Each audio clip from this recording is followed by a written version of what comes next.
Semper Crescis, od in Crescis, vitale te stabilis, cum obturat, et cum curat, ludum mentis agiem, digestatem, potestatem, dissolvitur agiem, sos in panis. Buenas noches, una nueva edición de Palabra de Honor, bienvenidos. Vamos a tener hoy una invitada, en realidad va a ser una nota que hemos realizado la semana pasada a una senadora nacional por Córdoba, Norma Morandini, creo que todos ustedes saben quién es, con la cual hemos tenido una entrevista muy interesante. Eduardo Ibáñez va a hacer su editorial, lo mismo lo voy a hacer yo, la mía, y al final en mi columna voy a ocuparme de un tema vinculado a la ciudad, porque la columna se llama La ciudad que queremos. El programa de hoy va a ser fuerte, vamos a tratar temas muy fuertes. Prudencio va a hablar de presupuesto, del presupuesto nacional, va a dar su opinión sobre el presupuesto. Luego va a hablar en la columna de la ciudad de Daniele, esto no lo he hablado con él, yo con Prudencio nunca preparamos los programas. Los ciudadanos de Córdoba somos prisioneros del sindicato de municipales. Supongo que Prudencio algo va a hablar de eso. Y yo voy a hablar del general y luego 2 veces presidente, Julio Argentino Roca. Y la entrevista es con la senadora Norma Morandini, que vamos a tocar distintos temas, pero uno muy especial que a ustedes les va a resultar muy emotivo. Les aclaro que cuando Eduardo dice que no preparamos los programas es que no nos ponemos de acuerdo previamente, pero sí los preparamos, obviamente, de él los suyos, yo los míos. Por cierto, no preparamos entre nosotros nada más que en los diálogos que tenemos elegimos temas. Adelante entonces.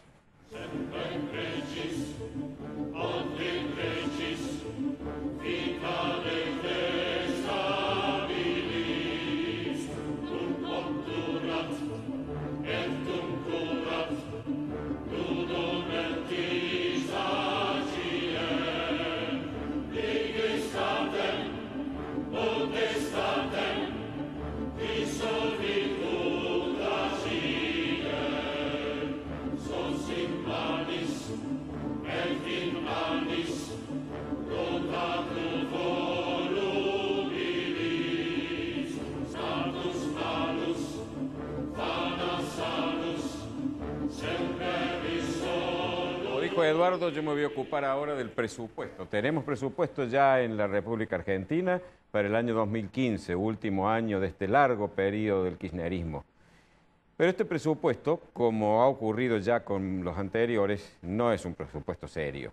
Como bien lo han dicho varios legisladores de la oposición, es un presupuesto que realmente está dibujado. Es una fantasía, no responde a la realidad y casi diría que es un insulto a la inteligencia de los argentinos. Y lo voy a explicar por qué. Hay muchas razones. La primera razón es la forma en que se trata y se aprueba. Una mayoría obsecuente, claudicante, indigna, que no hace más que cumplir la orden que recibe, lo vota a libro cerrado sin ni siquiera leerlo ni analizarlo. Eso ya hace que el presupuesto esté viciado desde su propio inicio, porque es una ley que no fue debatida. La ley de leyes, como es llamada, no se debate en realidad, sino que la mayoría simplemente impone su número cumpliendo la orden que recibe del Poder Ejecutivo. Es decir, el Congreso no está cumpliendo con su función y eso hace que el presupuesto no sea algo serio. Esa es una de las razones. La segunda es también culpa del Congreso. Ese Congreso claudicante, o esa mayoría claudicante, porque reivindico el papel de los que no actúan de esa manera,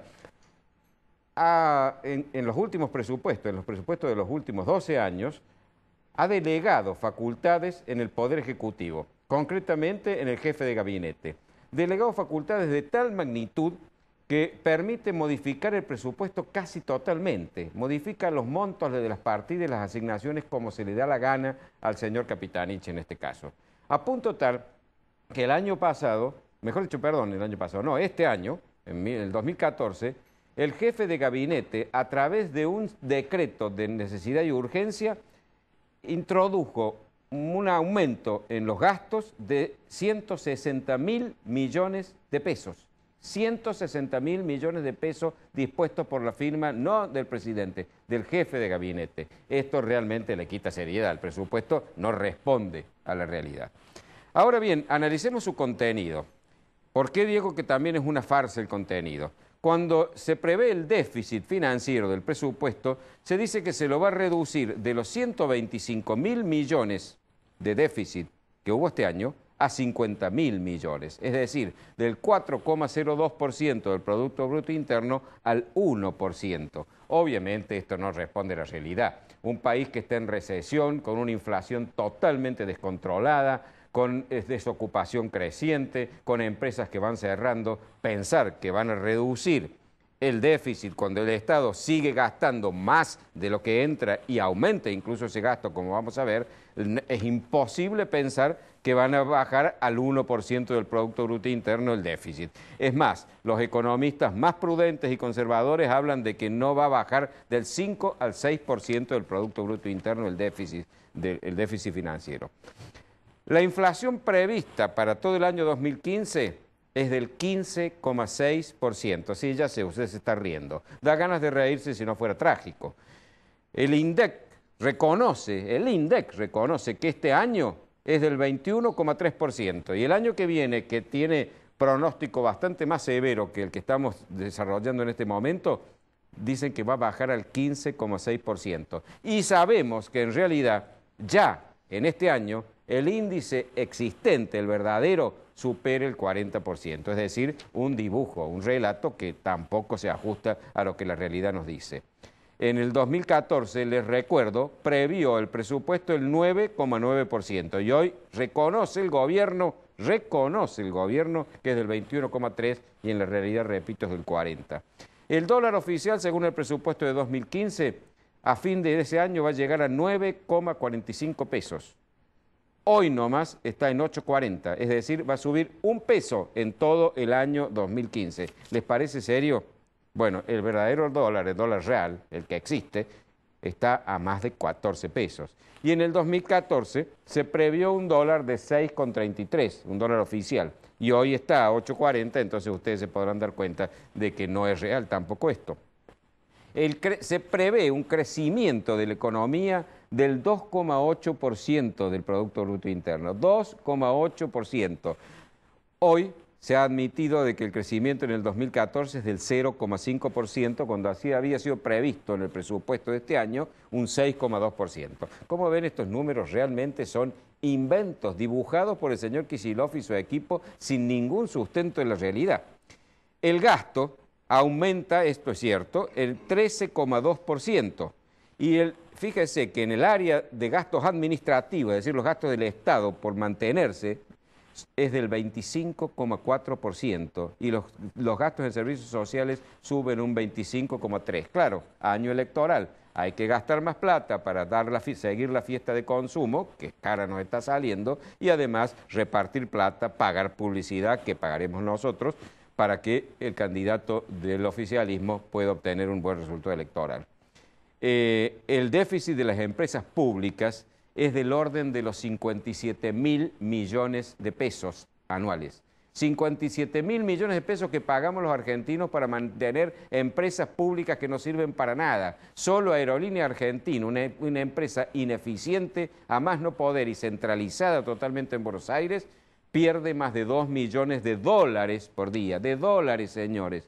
Pagamos nosotros, sale de nuestro bolsillo. Aumentan 13.000 los empleados públicos, por supuesto la mayor parte militantes de la Cámpora. Y la presión fiscal que estamos soportando es la más alta de la historia. Ha llegado al 45,5% del PBI. Por supuesto, la Corte de Justicia, ya a través del fallo Candy, en el año 2009, eliminó ese tope del 35%, por encima del cual entendía que era confiscatoria la presión fiscal. Bueno, ¿en qué se usa esa plata? Es importante saberlo.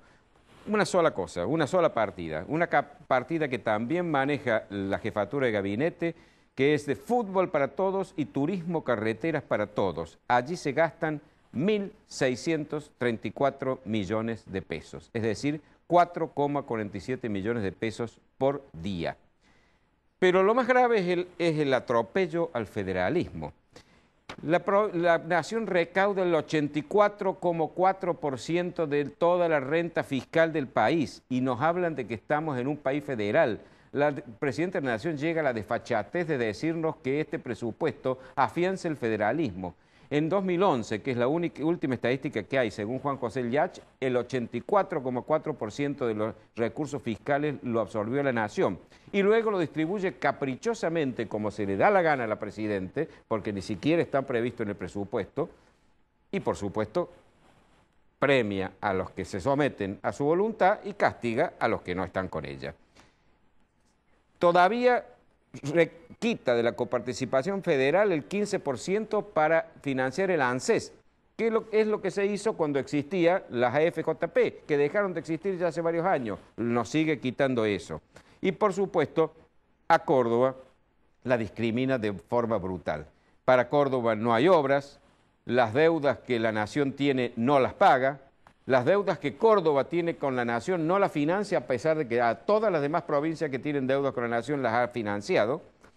Por supuesto, esto con la complicidad de señores diputados nacionales que el gobernador José Manuel de la Sota le regaló a Cristina Fernández de Kirchner en el año 2011. O sea que gracias, señor gobernador, porque esos diputados que usted le regaló hoy están votando en contra de Córdoba. El tema subsidio de transporte es escandaloso, ya he hablado de eso y en el 2015 sigue igual. Por supuesto, 3 veces más en subsidios por transporte de colectivo, transporte de ómnibus urbano, para cada porteño que para cada cordobés. Es decir, cada porteño recibe 3 veces más que cada cordobés. Y a eso se suma lo que reciben los porteños en subterráneos y en trenes urbanos y suburbanos que el resto del país no tiene. Y que le pagamos entre todos, por supuesto. Sería interesante saber cómo votaron cada uno de estos diputados nuestros. Por supuesto, todos los que se dicen kirchneristas votaron al libro cerrado sin haberlo siquiera leído. Alguno de ellos, un señor de apellido Bernabé, sacó una nota en el diario elogiando este presupuesto, diciendo que el 60% de lo que recibe Córdoba lo recibe de la Nación y no de sus impuestos propios. Señor Bernabé, esto es una vergüenza. Que Córdoba, que provee casi el 30% de la soja que produce el país y que está sosteniendo la economía, reciba más plata de la Nación que la que recibe de su propio impuesto. Es decir, la Nación se ha apropiado de los impuestos que nos pertenecen. Eso no es precisamente federalismo, señor. Federalismo significa que cada provincia recauda, que la capacidad fiscal no es de la Nación, sino de las provincias, y que ellas coparticipan para que las más pobres puedan beneficiarse con ese reparto. Pero esto es la antítesis del federalismo. Por supuesto, todo esto es posible porque ese perverso pacto de Olivos y su posterior reforma de 1994 nos dejó este mamarracho que arrasó con el federalismo fiscal y hace que los gobiernos nacionales se ocupen más de los partidos alrededor de la ciudad de Buenos Aires porque cada uno de ellos vale para elegir presidente más que 3 o 4 provincias más chicas. De manera de que este presupuesto es realmente un dibujo mal hecho y además un atropello a los derechos de los ciudadanos que no vivimos en Buenos Aires.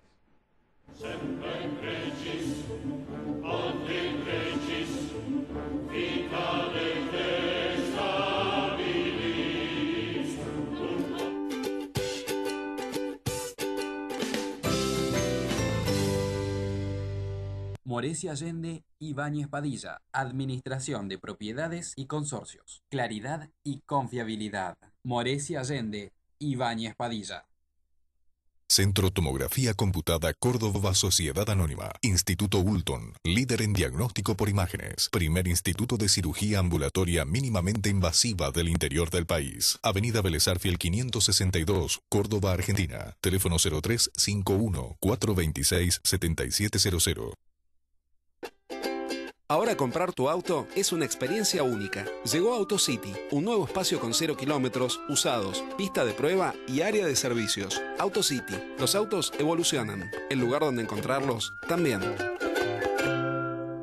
Maluf y Asociados, Desarrollos Inmobiliarios Integrales, 40 años, desarrollando emprendimientos de calidad. Obispo Salguero, 775, Planta Baja, Nueva Córdoba. Teléfono 0351 460 2381. Sempre in regis, ad in regis.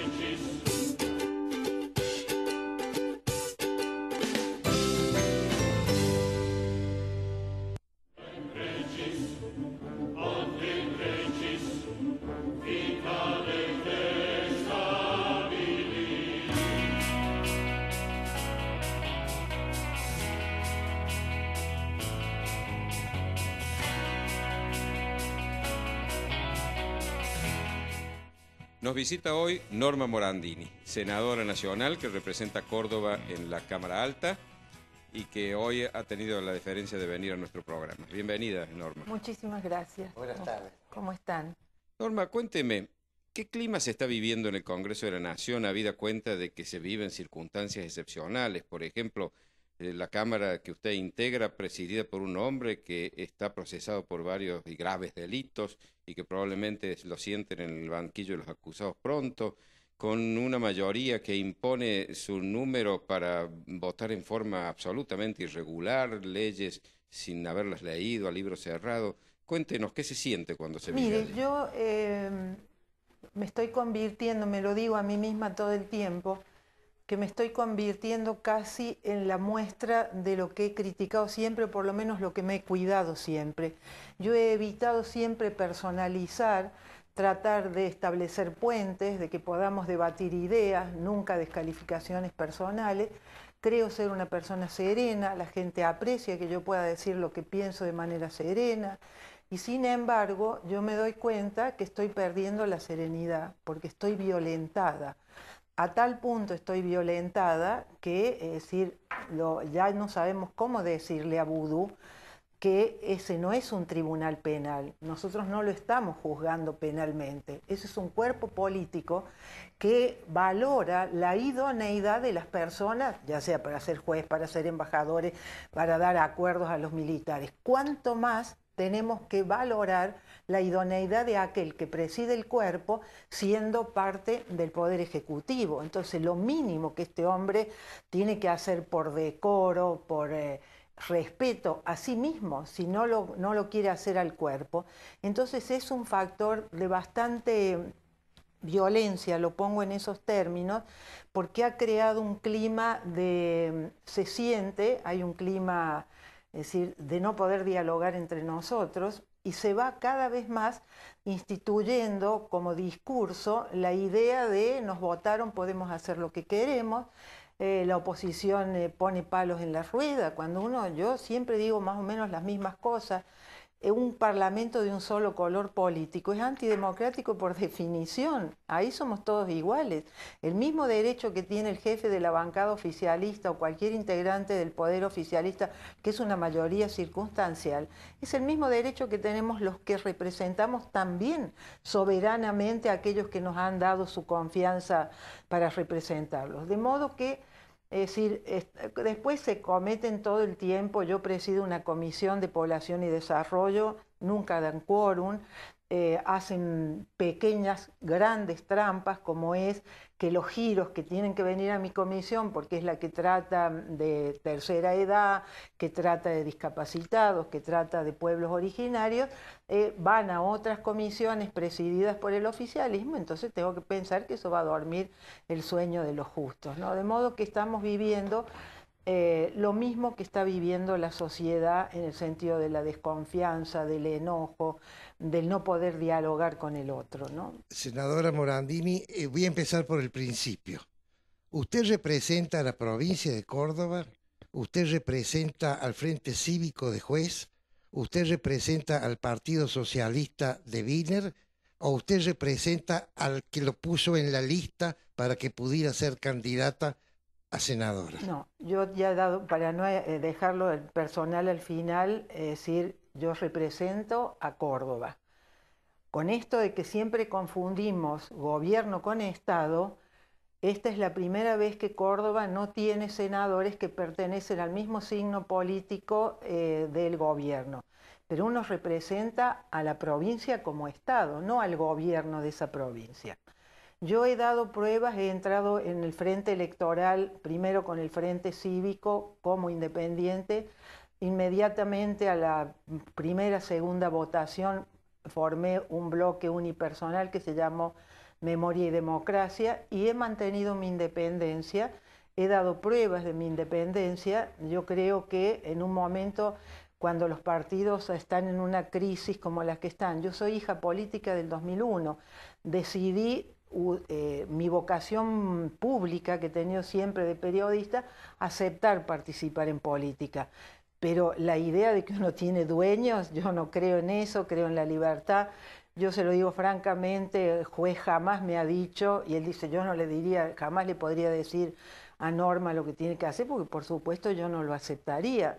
Yo creo que lo que tiene dañada la política en nuestro país es esta concepción autoritaria del deber obedecer. Eso es de un cuartel, no de la democracia. La democracia es de liberación y sobre todo la honestidad de poder decirle al otro lo que uno piensa. Si yo no soy honesto con usted y le digo lo que pienso, ¿cómo puedo establecer una relación mínimamente digna en lo humano? ¿Y cómo puedo establecer una relación responsable en lo institucional, que es lo que represento? Yo he dado pruebas, tengo mis votaciones ahí, no he votado, decir al contrario, esto que se llama la centro-izquierda y todos estos prejuicios ideológicos con los que medimos a las personas y demás, yo he votado contra la ley de medios y no me da alegría no haberme equivocado. He votado creyendo que los recursos tienen que estar, es decir, que YPF tiene que ser del Estado, y sin embargo me abstuve porque no puedo darle un instrumento que en un artículo cancela la posibilidad de ser controlado. Entonces esta mentira de hacer el nacionalismo, de decir que YPF es del Estado, cuando queremos controlar, queremos preguntar por qué se hacen pactos secretos con Chevron, nos dicen no, es una sociedad anónima, no puede ser controlada. Entonces esto es lo que me parece que le está faltando a la ciudadanía, una información que es lo que fortalece el debate democrático. Ahora, usted lo que ha dicho es muy claro. La disciplina partidaria para usted no es una concepción republicana porque no puede prevalecer sobre la conciencia del legislador. Pero sin embargo no le ha pasado desapercibido que en los dos partidos más importantes de la Argentina hay un férreo concepto de disciplina partidaria. Yo lo he padecido en el Senado de la provincia, a punto de que algunos senadores decían estar en desacuerdo con lo que su bloque votaba, pero se sentían obligados a hacerlo. ¿Y eso no incide también para que ese clima se enrarezca? Sí, yo justo estoy ahora escribiendo un libro sobre la experiencia. Yo digo, yo no soy una periodista que se disfrazó de legisladora para contar cómo son los legisladores, pero sí he tenido una mirada privilegiada, estoy entrenada en mirar, he vivido, mi profesión es el periodismo, es la escritura, y a mí lo que me impresiona es esas reglas no escritas de la política, ¿no? Yo creo que se sigue en un estadio primitivo, que me das que te doy, se truecan votos por favores, y entonces sí hay que tener mucha fortaleza interior para plantarse. Yo al inicio lo hacía de inconsciente, no tengo mérito porque he vivido siempre, he hecho siempre dije lo que pienso, ejercí el periodismo con mayor responsabilidad y libertad. Senadora, ¿usted no cree que mientras exista la lista Sábana, siempre el diputado que no tenga una personalidad como la suya va a depender de quien lo pone en la lista? Sí, tenemos que hacer un debate profundo sobre esto, porque, por ejemplo, en Brasil, que no hay lista Sábana, la política está llena de aquel que tiene dinero. Entonces llega a la política el que se puede pagar, y entonces es una distorsión absoluta. Hace unos años hicimos un seminario de la relación de las mujeres con la corrupción, cómo combatir la corrupción, y vinieron unas legisladoras inglesas, y fue interesante porque ellas reivindicaban el sistema de representación en relación, mirándolo desde una perspectiva de género, ¿no? Me parece que son temas que hay que debatirlos con seriedad, no al calor del desprecio que tiene la política hoy. Profundamente, profesionalmente. Porque fíjese lo que pasó en Córdoba. Cuando la ciudadanía se enoja con la política, no se enoja con la política, se enoja con los políticos. Claro. Entonces, bueno, vamos a disminuir el número de lo que la gente ve como lo molesto y tenemos una cámara. Entonces no es así. Yo le tengo miedo a es decir, cuando hay un clima colectivo, como está habiendo ahora, y con razón, ¿no? Senadora, tenemos que hacer un breve corte y luego seguir.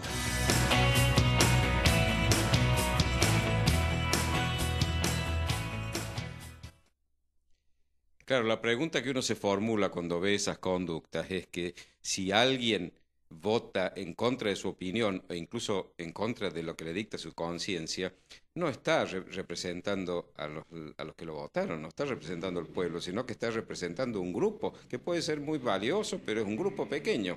Y además pierde razón de ser el sistema colegiado en el Poder Legislativo, porque se supone que con una sola opinión que valga tanto como los votos obtenidos ahorraríamos mucha plata, de manera que se desnaturalizaría.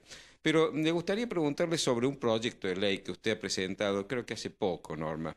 Es un proyecto muy interesante que me gustaría que usted lo explicara a la audiencia. Es un proyecto de modificación de la ley 11.723 de derechos de autor, incluyendo una figura que en la Argentina no existe, que es el droit de suite, el derecho de participación. ¿Por qué no nos explica? Usted sabe que fue el primer proyecto que yo presenté en diputados. Alguien me advirtió sobre esto, decir porque hay el derecho de autor se reconoce, ahora el derecho de los músicos, pero el derecho del plástico, que además es interesante porque el joven artista, su obra va ganando valor en la medida que él se va convirtiendo en un artista de nombre y su obra en esa transacción no le vuelve nada al artista. De hecho, es una figura que ya casi todos los países tienen, es una figura que viene de Francia, que es a veces de difícil aplicación porque no hay sociedades de gestión. Porque es decir, establecemos el derecho del pintor a que en la medida que cada vez que su obra se vende, él tenga un mínimo porcentaje como tienen los autores. ¿Eso ocurre en Francia? Ocurre en Francia, ocurre en Uruguay, nació en Francia, ocurre en Uruguay. Muchos países ya tienen en su legislación. Ahora se ha formado una sociedad de gestión y ellos han venido de nuevo, como estaba el proyecto, y ojalá podamos, que pueda caminar. Yo he aprendido que las leyes que se tramitan son cuando la ciudadanía viene y golpea las puertas del Congreso y nos dice, señores, falta legislar en esto, falta legislar en lo otro.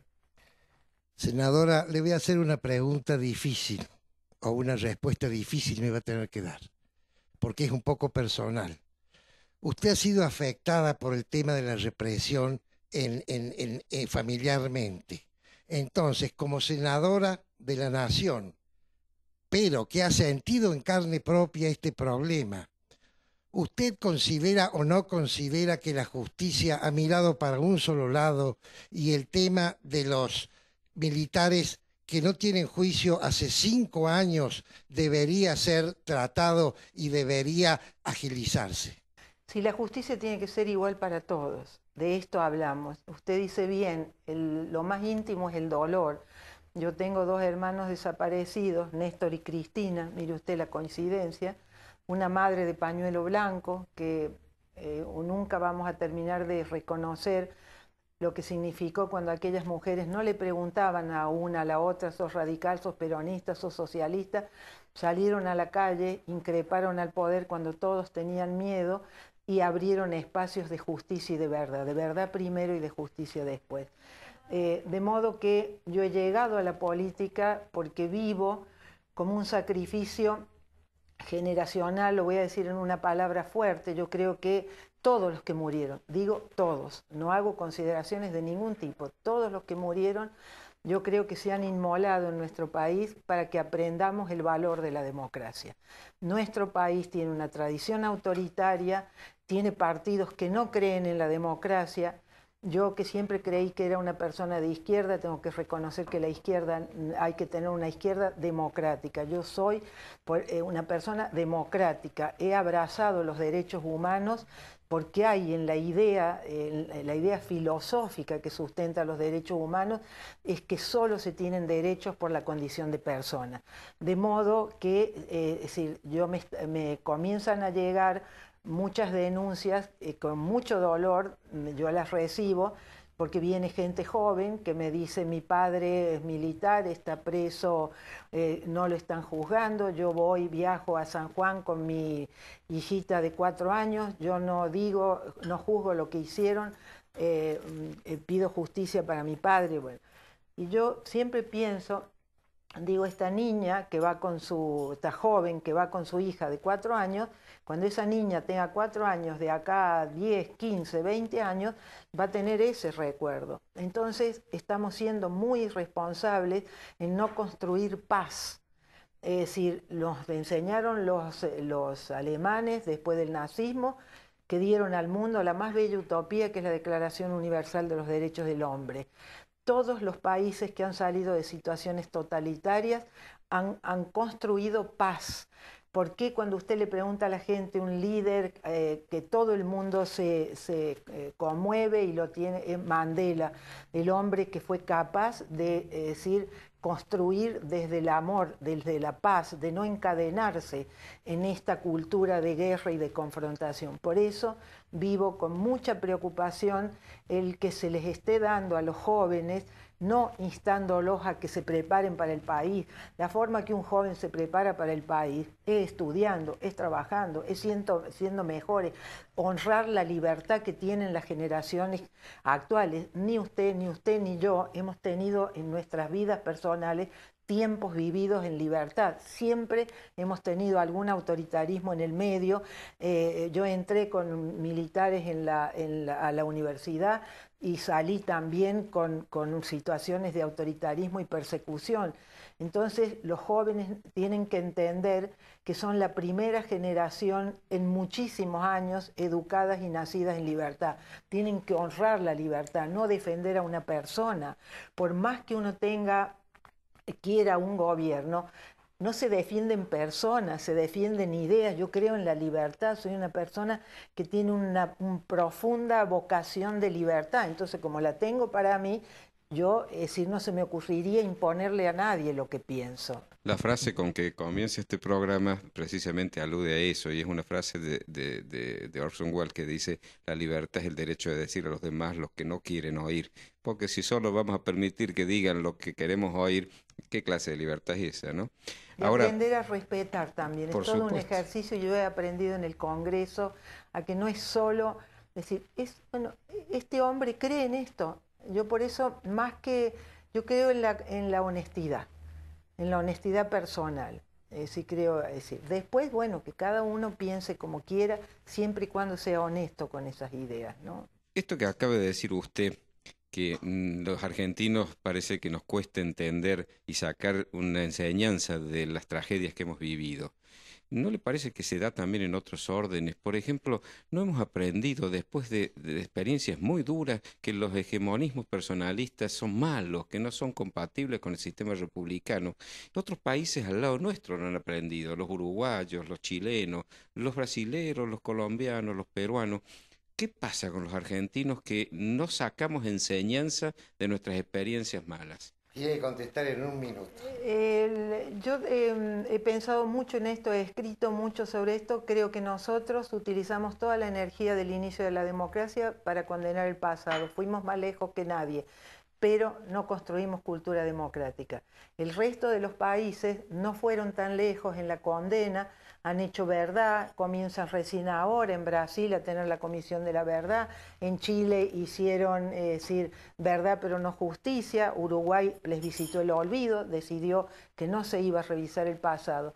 Entonces por eso pueden tener un guerrillero de presidente, o como pasa con Brasil, también tener una mujer que participó en los grupos armados.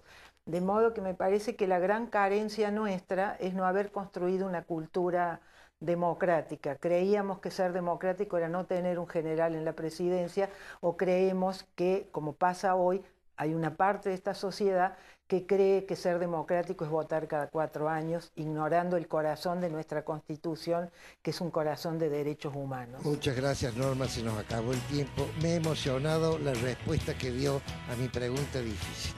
Muchas gracias.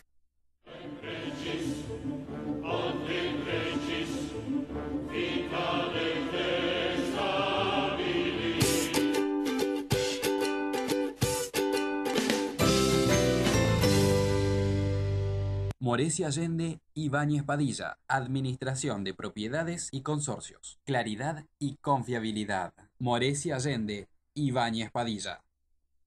Centro Tomografía Computada Córdoba Sociedad Anónima. Instituto Ulton, líder en diagnóstico por imágenes. Primer instituto de cirugía ambulatoria mínimamente invasiva del interior del país. Avenida Vélez Arfiel 562, Córdoba, Argentina. Teléfono 0351-426-7700.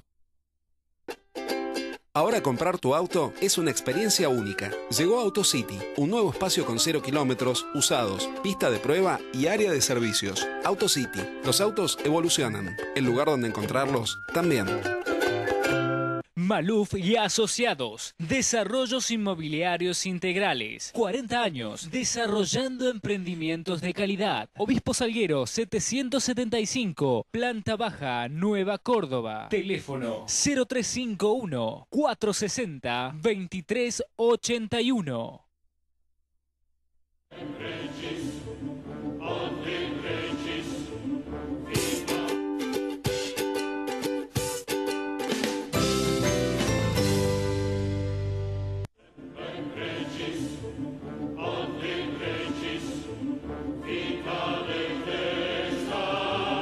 Ayer se ha cumplido un centenario de la muerte de Julio Argentino Roca. Por tal motivo, yo empiezo mi alocución leyendo el romance del centenario Julio Argentino Roca, de mi autoría, si ustedes son tan amables. Fue teniente por Cepeda y en los campos de Pavón, teniente primero luego por su participación. El grado de capitán en las playas consiguió, allí mismo donde el Chacho su bravura derrochó. En la batalla de Sauce llegó a sargento mayor y a teniente coronel ascendió en esa ocasión en que a Felipe Varela, con pertinaz decisión, ahuyentó en Salta la Linda, impidiendo la invasión. En Pagos de Ñaembé, cuando sometió al traidor que pergeñó contra Urquiza tan fatídico complot, los 3 soles fondo negro de coronel se ganó. Empero fue Santa Rosa la gesta que convirtió a un oficial en notorio estratega que asombró tanto a propios como ajenos por aquel ardid que empleó cuando derrotó a Redondo, compadre, amigo y mentor, siendo nombrado por ello general de la nación. La frontera del río Cuarto sirvió de preparación al Ministerio de Guerra sitial, donde instrumentó la campaña del desierto para acabar al Malón, sobrepasando la zanja que Adolfo Alsina cavó. Después de darle a la patria el espacio patagón, arrebatando al mapuche, indio araucano invasor, lo que éste quitó al tehueche, su propietario anterior, consiguió que nuestro suelo duplicara su extensión y preservó el territorio de foránea ocupación.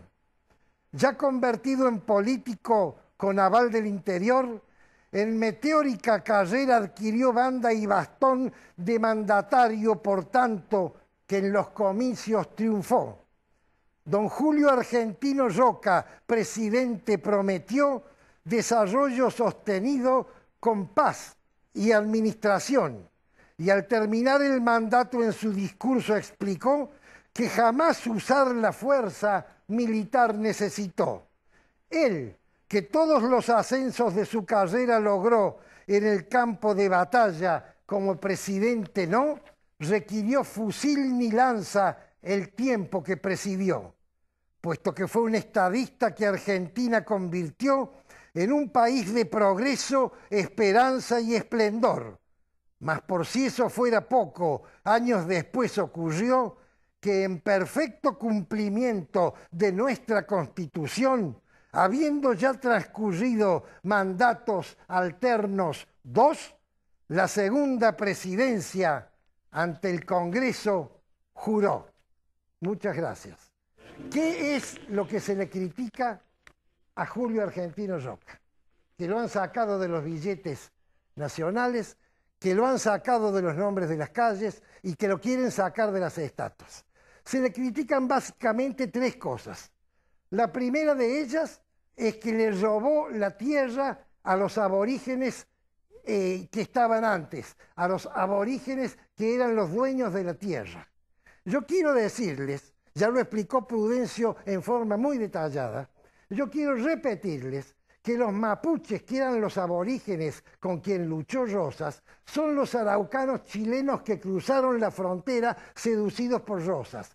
Y estos araucanos, chilenos ahora llamados mapuches, desplazaron a los pehuenches, a los tehuelches y a los pampas, y se enseñorearon de ese territorio. Son menos originarios los mapuches que los españoles que vinieron a estas tierras. ¿Cuál es la segunda crítica que se le hace a Rosa? A Roca. Roca es un genocida. ¿Qué es un genocida? Un genocida es una persona que asesina, que elimina a un pueblo. Ya lo explicó Prudencio. Únicamente hubieron 1.300 indios de lanza que murieron en la campaña del desierto. En la batalla de Curupaitilla expliqué yo que hubieron 10.000 bajas, y en la campaña de Rosas hubieron 3.000 bajas, de manera tal que, si bien la muerte de 1.300 seres humanos nadie lo quiere y es muy lamentable, en términos estadísticos es muy inferior a los dos otros ejemplos que he puesto. ¿Cuál es la tercera, el tercer mal que se le critica al general Julio Argentino Roca? Que era liberal. ¿Y qué significa ser liberal? Ser liberal significa dos cosas. La primera es decir, yo puedo pensar y decir lo que quiero. Y el gobierno populista necesita que la gente piense y diga el mensaje popular. Por eso han hecho ahora una Secretaría del Pensamiento Nacional. ¿Y cuál es la otra característica que tiene un liberal? El liberal dice, deme usted un escenario de justicia y un escenario de libertad, y yo, en libre competencia, con esfuerzo propio y a riesgo personal, voy a labrarme yo mi futuro. No necesito que me lo labre usted. Y entonces, ¿qué hace el dadivoso funcionario populista que no tiene que darle la dádiva a la persona que no la necesita porque genera su propio bienestar? Por eso se lo ataca a Roca, segundo error, a Roca. ¿Por qué lo atacan a Roca? Porque hay un gobierno populista que necesita mantener una historia mentirosa, una historia cambiada. Ya lo expliqué en la semana pasada, una historia que los beneficia a ellos. Yo no sé si ustedes han visto anoche el programa de La Nata. La Nata muestra en su programa dos hechos terroríficos. El primero, un programa de historia infantil llamado Paca Paca, estoy hablando para alumnos del primario, 10 años, donde están desvirtuando la historia. Ponen un diálogo de figuritas, muy bien hecho además, entre Sarmiento y Quiroga, en donde Sarmiento queda como un vendepatria y Quiroga queda como el líder nacional. Quiero decirles una cosa, ¿saben quién lo mató a Quiroga? No, no lo saben, nadie lo sabe. ¿Presumen quién lo mató? Hay 3 personas que lo pueden haber matado. Los Reina Fe, Rosas o si quieren ustedes López, pero jamás Sarmiento. De manera tal que esta contraposición de una personalidad con otra es una mentira absoluta. Pero lo más grave es una clase que da nuestra presidenta, Cristina Fernández de Kirchner, lo filma La Nata, búsquenlo en YouTube, a chicos de 10, 12 años, donde habla inexactitudes absolutas sobre la historia argentina.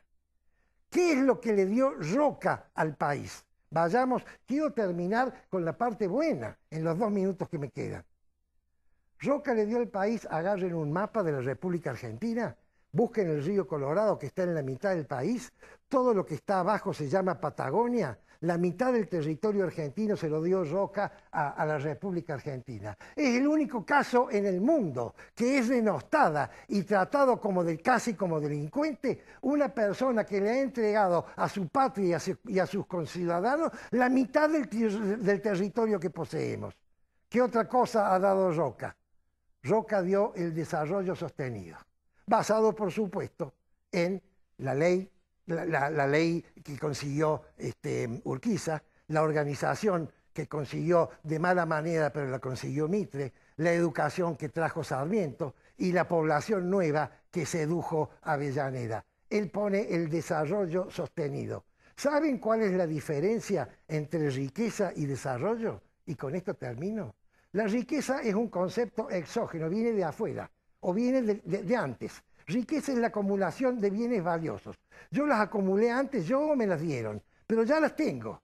Y es un concepto estático. El desarrollo es un concepto endógeno, viene de adentro. Y no es pretérito, es actual proyectado al futuro. El desarrollo es la producción de bienes valiosos. Y este fenómeno, realizado en libertad, nunca es malo. Siempre es positivo, genera bienes valiosos, genera desarrollo para el que lo produce y genera beneficio para la comunidad. Eso es lo que hizo Roca. Y cuando Roca hizo eso, la historia argentina, que era una línea, se convirtió en una recta ascendente mientras se aplicó este principio. Y cuando se dejó de aplicar, cayó en forma escandalosa hasta la situación que estamos viviendo hoy. Tengamos presente esto, analicemos qué han hecho nuestros prohombres, defendamos a nuestros prohombres, porque la historia es el marco de referencia de las nuevas generaciones. Y si nos cambian el marco de referencia,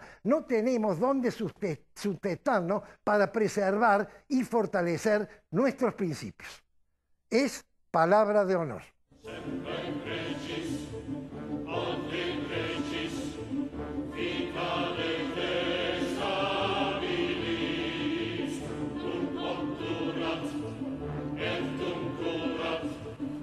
Quiero felicitar a una persona, el señor Rubén Daniele. Ha sido reelegido como secretario general del SUOEM por el 75% de los votos y ha sido reelegido por 10ª vez, es decir, elegido por 11ª vez. Hace 30 años, o van a cumplirse ahora en enero 30 años, que el señor Rubén Daniele es secretario general del Sindicato de Empleados Municipales. Es decir, hace 30 años que los vecinos de Córdoba, los contribuyentes de esta ciudad, le pagamos un sabroso, suculento sueldo, pero no trabaja para nosotros. Es decir, lo tenemos becado. El señor Daniele trabaja para su gremio y nosotros, los que no pertenecemos a su gremio, sino que pagamos los impuestos con que mantenemos a la ciudad, a la municipalidad, le pagamos el sueldo. Señor Daniele, ya que usted tiene esta beca, lo felicito por el triunfo, porque de eso no hay duda. Sus compañeros municipales creen que usted es el mejor secretario, y no hay duda, debe de serlo, porque a ellos les ha traído muchos beneficios, pero a los cordobeses nos ha traído muchos perjuicios. El primero es que usted no es consecuente con esta beca que nosotros le regalamos. Este sueldo que le pagamos sin trabajar para nosotros debería por lo menos traducirse en una conducta de su parte que no nos agreda, no agravia a la ciudad. Usted lo que ha hecho es trabajar para su gente, eso está bien, pero no puede trabajar en contra de quienes le pagamos.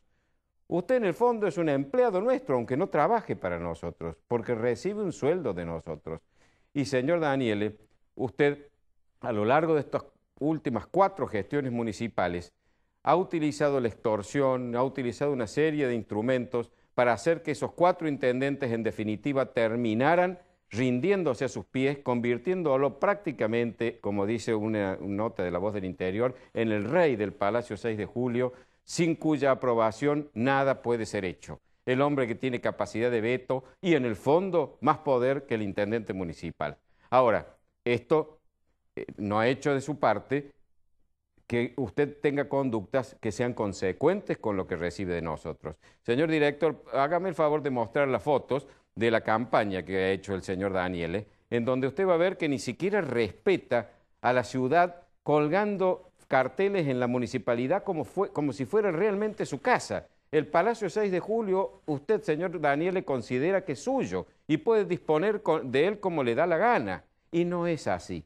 Ahora, la gran culpa, señor Daniele, no es solo suya, sino de esos 4 intendentes que vienen dándole a usted lo que pide, bajo extorsión, tomándonos de rehenes a los cordobeses, poniendo la ciudad en el caos, cortando las calles, quemando cubiertas, explotando bombas, haciendo que no trabajen la mayor parte del tiempo los empleados municipales. Los culpables son los intendentes. Los intendentes que en 4 periodos, o por lo menos en 4 gestiones, no han hecho más que incrementar su poder. Y desgraciadamente, señor Mestre, usted no ha sido la excepción. Por el contrario, usted, acuérdese la carta que yo le entregué a poco de asumir, diciéndole cómo debía evitar que estas cosas ocurrieran y que Daniele siguiera siendo el dueño y el mentor y el jefe de la municipalidad. Usted me dijo que lo iba a hacer y después no se animó. Ahí tiene las consecuencias, señor intendente. Usted es responsable de eso, la ciudad no está bien, está muy mal. El 60% del presupuesto o más se utiliza para pagar sueldos porque el señor Daniele así lo ha querido. El costo salarial de promedio de un empleo municipal supera los 30.000 pesos mensuales. Es una barbaridad, señor, porque no puede haber obras, o las obras que hay son muy pocas. Y para colmo, usted a las pocas obras que hace, las publicita con nuestra plata a través de media página de La Voz del Interior. ¿Podemos mostrar esto? Esto ha salido en el diario La Voz del Interior de ayer. En esta cámara, esto ha salido. Señor intendente, lo hemos dicho ya en otras ocasiones, la Ley de Ética Pública de la Nación dice claramente que no puede haber nombres, ni símbolos, ni imágenes que supongan promoción personal en las publicidades que hacen los funcionarios públicos, los gobernantes. Y usted, no solo está usted aquí, sino que además está con nuestra plata autoelogiándose. Está mal lo que está haciendo, señor. No debe hacerlo. Lamentablemente está haciendo lo mismo que yo le he criticado al señor gobernador y que parece que no le entran balas, porque el señor gobernador anoche en el programa de la ANATA lo hemos visto también hablando en una publicidad paga por nosotros sobre la nueva obra que ha inaugurado después de 3 años de prometida, porque iba a ser terminada en octubre del 2011, del Archivo Histórico de la provincia y la Junta Provincial de Historia. Lo aplaudo. Soy miembro del número de la Junta y vicepresidente. Lo aplaudo y me parece excelente que por fin haya terminado una obra tan demorada. Pero no tiene derecho a gastar nuestra plata para mostrarnos lo lindo que es la obra que usted hace o lo bien que habla usted. Eso páguelo con su plata si quiere hacerlo. Con la mía y las de los cordobeses, no. Pero no es el único tampoco. Tenemos un defensor del pueblo que nos defiende con un insert en el diario La Voz del Interior. Pasamos a esta... ¿Sale bien allí? Perfecto. Un insert en La Voz del Interior de 4 páginas, 2 hojas, a donde el señor de Cara nos está hablando de lo linda que es su gestión y de lo bien que trabaja. Señor de Cara, si usted cree que al pueblo de Córdoba lo defiende gastándole su plata para elogiarse a sí mismo, está mal. No lo haga. Y yo creo que de una vez por todas deben entender nuestros gobernantes de cualquier jurisdicción que la plata del pueblo debe ser utilizada en beneficio del pueblo y no de ustedes. Nos están estafando. Así que, por favor, insisto en esto, no es la primera vez que lo digo, pero espero que alguna vez me escuchen. Y si ustedes creen que lo que estoy diciendo falta la verdad, que no es cierto o que estoy equivocado, están invitados, señor intendente, señor gobernador, señor de Cara, cualquier otro funcionario, están invitados a este programa para que vengan a dar sus razones. Van a ser atendidos con todo el respeto y la consideración que merecen y van a poder exponer sus motivos y vamos a debatir acerca de si lo que yo digo es correcto o es falso.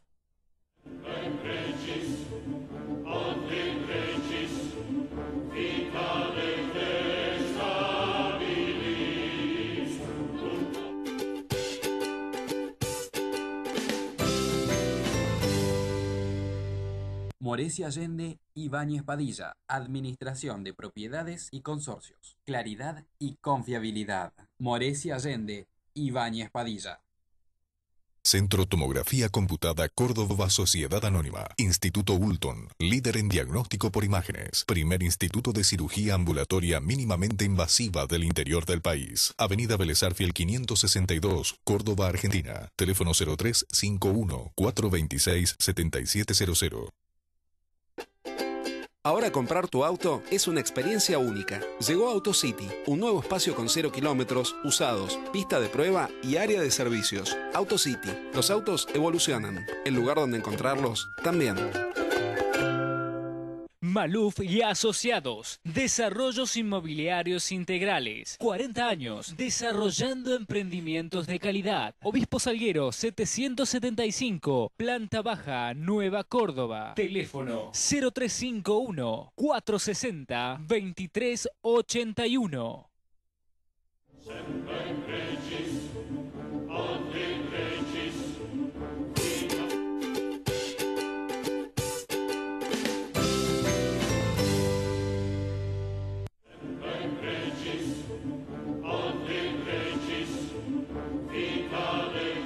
Es curioso que los argentinos como sociedad estamos de fracaso en fracaso, pero a nivel personal, a nivel individual, tenemos éxitos descollantes. En un plano donde hay éxitos importantísimos es en la medicina. Y los médicos cordobeses tienen acceso muchas veces a descubrimientos, a premios, a reconocimientos muy importantes. Creo que ha ocurrido hace poco, Prudencio, un premio sumamente interesante que me gustaría que vos, en tu calidad de médico, lo comentes un poco. Diría que está ocurriendo en este momento.